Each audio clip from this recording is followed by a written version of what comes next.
House Bill 410. Clerk will read. Representatives Howard and Bell, House Bill 410, a bill to be entitled Credit Union Update. The General Assembly of North Carolina enacts.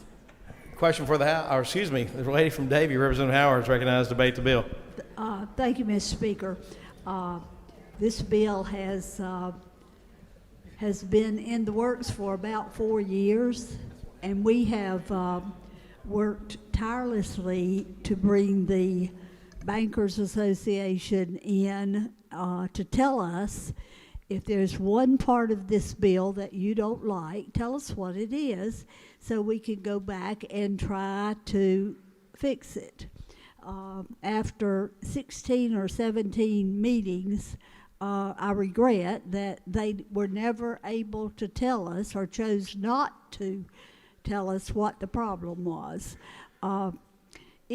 In my opinion, it's a good bill, and the most important provision in the bill is the parity provision, making state credit unions and federally credit unions on the even pace.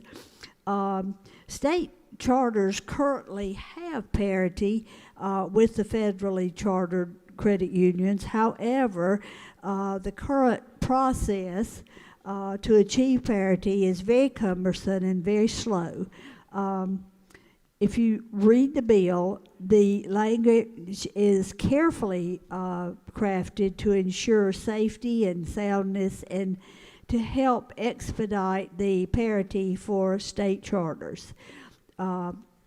While the gap continues to widen between the state charters, what they can do and what a federally chartered credit union can do, we do need this provision to bridge that gap. One of the questions that continues to come up is something called the field of membership, and that simply means these are the folks that can belong to credit unions. And if you look, the state statute has not been updated since 1975, and since that time, in the last 10 years, there's more than 600 bank branches that have closed over that time, and unfortunately, a lot of them are in your Tier 1 counties that desperately need help to encourage economic development in those Tier 1 counties. I think that it's ready for a vote. We were able to talk with the State Employees Credit Union, and on your desk this morning I laid a letter where they are 100% supportive of House Bill 410. So if I can answer any questions, I will try. Representative Bell and I have absolutely done our best to draft this legislation where everybody is at peace with it and it's good, and I'm sorry that we were not able to get a definitive answer from the Bankers Association, but we will continue to work on it as it moves to the Senate, and I would ask for your support. For what purpose does the gentleman from Mecklenburg, Representative Majid, rise? Speak to the bill. The gentleman has the floor.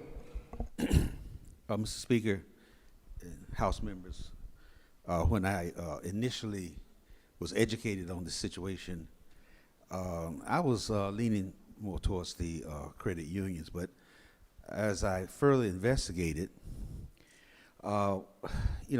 banks operate under different guidelines than credit unions, vice versa. Banks pay franchise tax and corporate tax. Credit unions don't. Now, so I came to the conclusion that if the credit unions wanted to operate like a bank, then they should come under the same guidelines. So I think it's a little bit unfair, and it's not equitable, and for that reason, I can't support this bill. Thank you. For what purpose does the lady from New Hanover, Representative Butler, rise? To ask the bill sponsor a question. Representative Howard, lady yield. Yes, sir. She yields. Thank you, Representative Howard.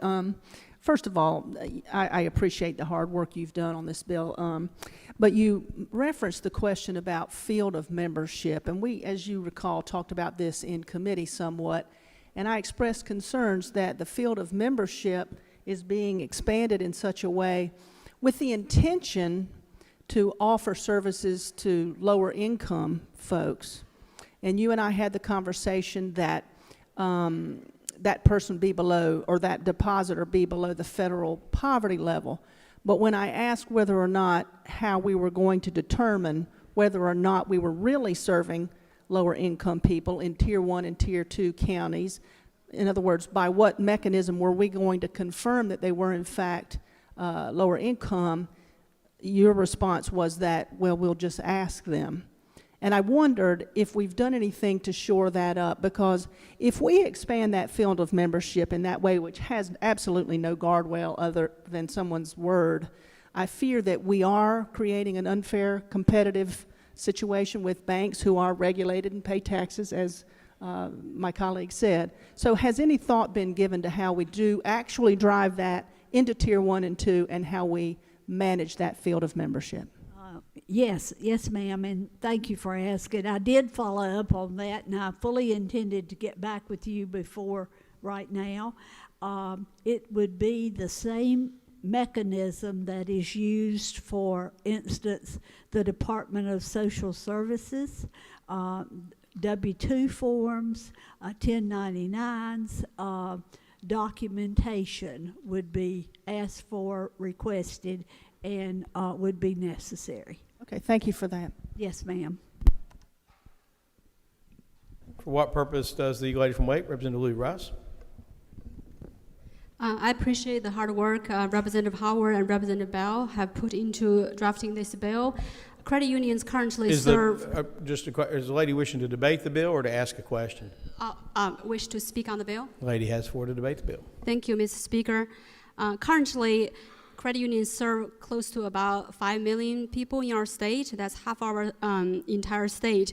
This bill will allow credit unions to expand access to provide services to many individuals with low credit scores, low-income families, rural communities, and municipalities in rural counties.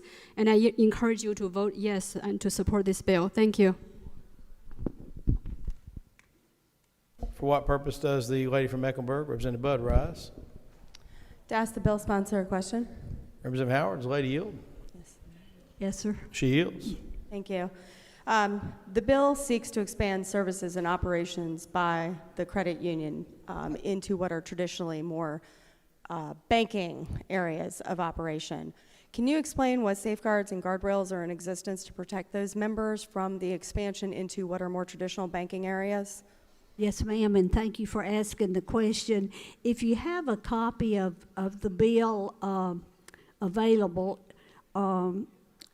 looking on page 5 from line 8 all the way through page 6 down to page 7, line 13, those are the protection clauses, the surety that we have that things will be done properly and correctly, and they have the authority to dismiss people, including their president of the association, if there's due process. So yes, ma'am, we've got lots of protections in the bill.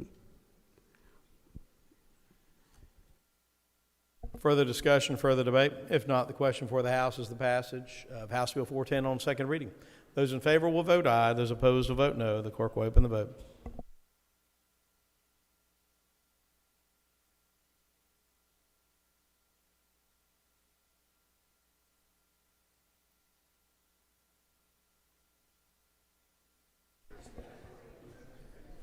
Clerk will lock the machine, record the vote. 85 having voted in the affirmative, 25 in the negative. House Bill 410 passed its second reading without objection. Be read a third time. The General Assembly of North Carolina enacts. Question for the House is the passage of House Bill 410 on third reading. Those in favor will say aye. Those opposed, no. The ayes appear to have it. The ayes do have it. House Bill 410 having passed third reading, bill will be sent to the Senate.